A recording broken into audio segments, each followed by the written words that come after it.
അതെ, അങ്ങനെ നമ്മൾ നാട്ടിലെത്തിയിരിക്കുകയാണ്. അവരോടെല്ലാവരോടും ടാറ്റാ ബൈ ബൈ പറഞ്ഞ് നമ്മൾ വീട്ടിൽ പോകണേ. നമ്മൾ ഒരേ റൂട്ടാണെങ്കിലും അവരെ വീട് കഴിഞ്ഞ് കുറച്ചും കൂടി ഉണ്ട് നമ്മുടെ വീട്ടിലേക്ക്. അങ്ങനെ നമ്മളെ പിക്ക് ചെയ്യാൻ സുധിയേട്ടൻ വന്നിരിക്കുകയാണ്. എപ്പോഴും സുധിയേട്ടനാണെങ്കിൽ നമ്മളെ പിക്ക് ചെയ്യാൻ വരാറ്. അന്നു ഇതേ റോട്ടിലെ കാഴ്ചകളൊക്കെ കണ്ടിട്ട് ഹാപ്പി ആയിട്ട് ഇരിക്കുകയാണ് കേട്ടോ. ഇത് നമ്മുടെ അമ്പലമാണ്. ഇവിടുത്തെ ഉത്സവം വരാൻ പോവുകയാണ്. അങ്ങനെ നമ്മൾ വീട്ടിലെത്തിയിരിക്കുകയാണ്. അച്ഛനും അമ്മയും ഇപ്പോൾ ഓടി വരും അവനെ എടുക്കാൻ. പറഞ്ഞ പോലെ അവർ വന്ന് അവനെ ഓടിയെടുത്തു. എല്ലാവരും രാവിലത്തെ ബ്രേക്ക്ഫാസ്റ്റിൻ്റെ പണിയിലാണ്.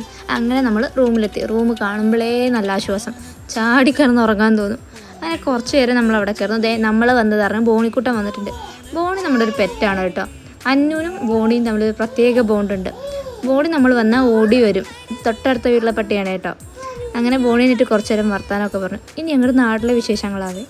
നാട്ടിലെ ഉത്സവം, നാട്ടിലെ അനിയുടെ കല്യാണത്തിന് ഷോപ്പ് ചെയ്യാനാണ് ഞങ്ങളിപ്പോൾ വന്നിരിക്കുന്നത്. അപ്പോൾ ഇനി അടുത്തത് ഷോപ്പിംഗ് വ്ളോഗൊക്കെ ആയിട്ട് പെട്ടെന്ന് തന്നെ കാണാം. Okay, by.